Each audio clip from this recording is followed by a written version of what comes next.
Hey, Clemson family, who came up short last Saturday night in Death Valley? That would be the Florida Atlantic Owls. Thank goodness the Clemson Tigers are looking better on the field. We'll get into a few of the things that stand out the most. I'm Daniel Shirley. One player in particular stood out the most to me.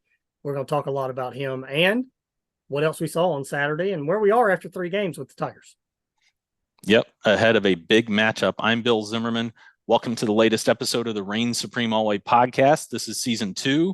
Our super fancy studios and ultra advanced software there on the screen for you. But we are making strides and trying to grow this and at the same time keep it a free podcast for everyone. Catch our homepage, clemsonkickoff.com. We've always got the kickoff times there, now indexed by Google, which is kind of fun to see.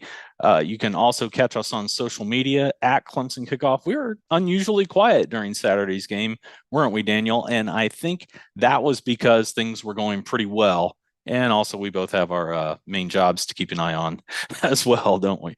Yeah, Daniel's in the press box, so he can't be crazy Daniel when he's in the press box. But no, I thought it was a really, really strong start to the game, and that helped. It felt like the last week, we know what happened last week. I mean, the pick six and the problems with the fumble, and Clemson's losing to Charleston Southern. Charleston Southern, sorry. But then this week, you know, they come out of the gates quickly. The pick from Nate Wiggins just set the entire stadium on fire. Wow. You know, That's awesome. I'm there and I'm in the press box, so it's kind of hard to hear a little bit. It is an open air press box, but you were a little secluded away from the rest of the fans, and it sounded loud. And I talked to Matt about it. He said, Dad, when he picked that ball off, that place exploded. And I told him, I said, it sounded as loud as I've heard it in a couple of years. And it's that kind of game. So it felt like there was almost this emotional release of the Duke loss, last week's start, of let's start strong and get going here. And they did. And, you know, they jump on top, you know, really early there with his pick. Then the offense jumps right after that with the beautiful throw from Cade Klubnik to Tyler Brown. And it's 14-0, and we're halfway through the first quarter, and it just felt like, okay, this is what this team is supposed to look like. There's no turnovers, and I understand the opponent. I get that. You know, Tom Herman and that staff are trying to build something. It's a brand new staff. It's an overmatched team. All that's true. Same as last week. But same as last week, we saw how they started against Charleston Southern. And they didn't start like that Saturday. And I thought that really kind of set the tone for the team and maybe change some narratives about this team. Again, opponent understood, but maybe change some narratives about this team moving forward. Yeah, I really liked seeing the offense move the ball much more efficiently. And I don't know what it was, but something about when I was able to really closely watch the game on Sunday, I don't know, maybe it's because I knew the outcome was in hand, but there seemed to be a better cohesiveness and, to me, a lot more trust that Clemson was not going to just, give the ball away the way it had the first 2 games. And they just seemed to have, I don't know, maybe there was some security in getting those points, in the first 90 seconds of the game out of that pick six from Nate Wiggins. Thank goodness. What a talent he is out there for sure. I was really glad to see Klubnik settle in, play better, make his reads, find open guys getting open on the other hand. And that wasn't new, but the connection with the open guys, I think, is what was new out of this game. And I really picked up on something I did not expect. And this will lead into one of the guys you want to talk about. Several young players, not just Antonio Williams, but the freshman Tyler Brown, ACC Rookie of the Week, as it turns out. I think even Jay Haynes late in that game brought some energy. And you want to get into Khalil Barnes, who just was everywhere in that game, wasn't he? Yeah, it's so funny. You know, they have Brian Dawkins now helping with the pregame video and all that kind of stuff.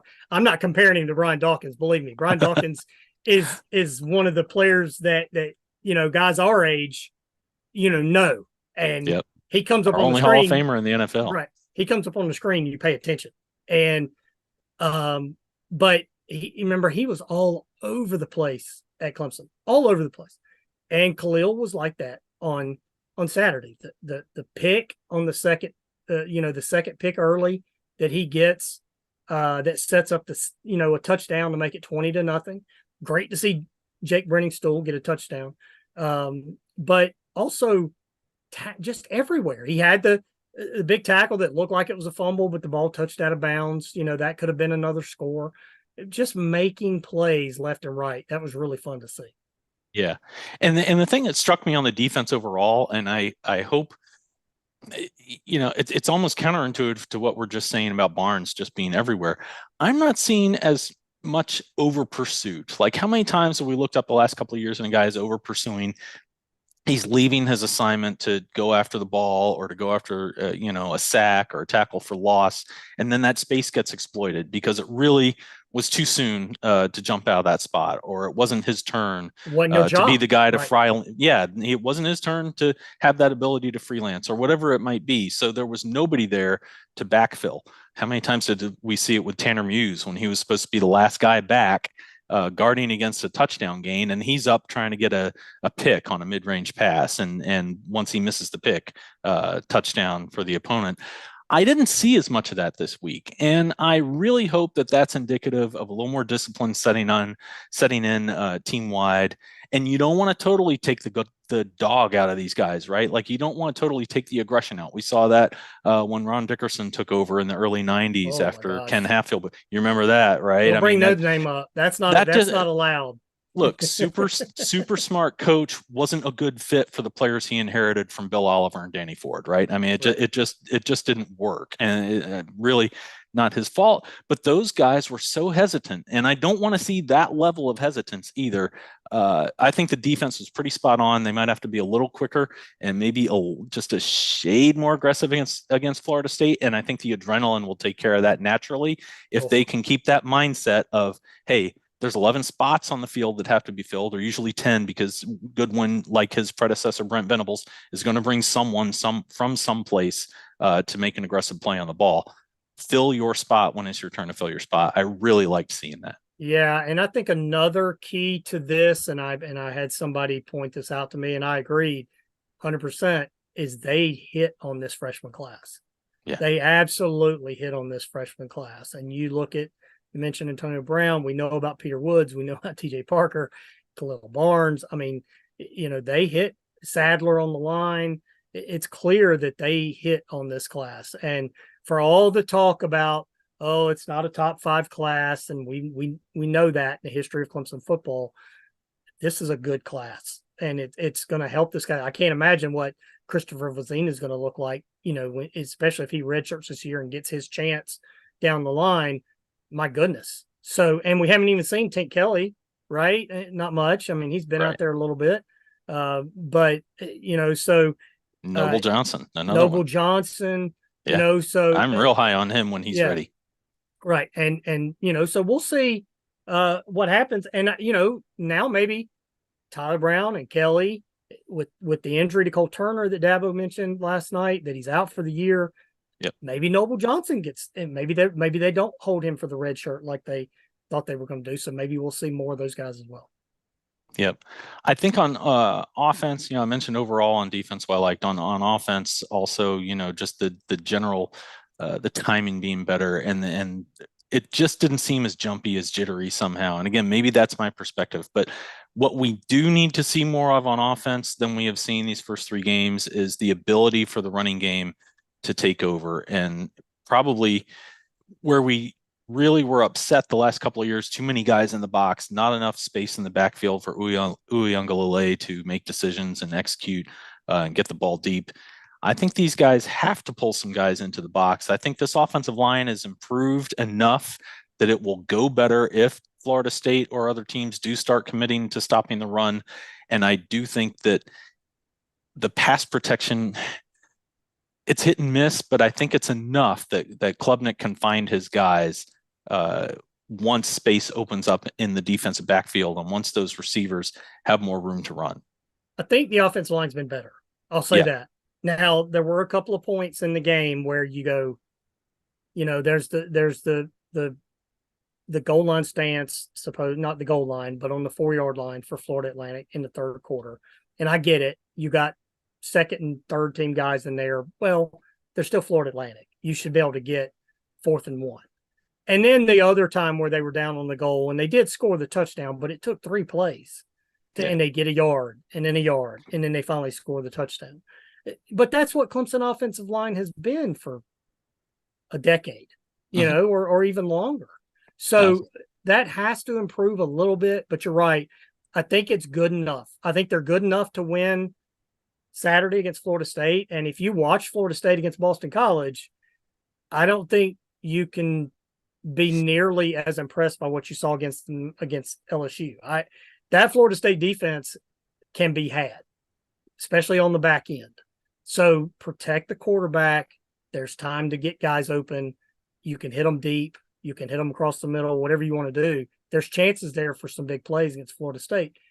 And, I know we're not talking about that quite yet. We'll talk about that in the next video. But I think that's kind of my takeaway is the offensive line has improved over last year and 2 years especially, because I think they improved last year as well.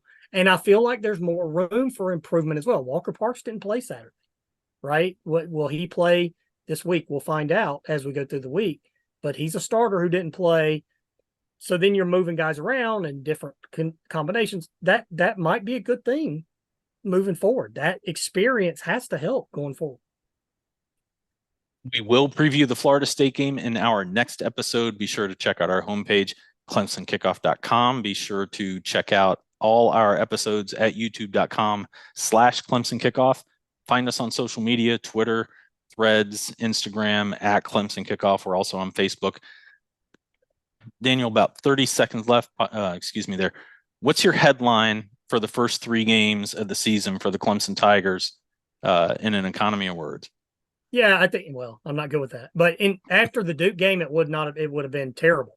Yeah. But I think I've seen enough improvement, again, opponent recognized, that you feel like there's a chance they win the game Saturday.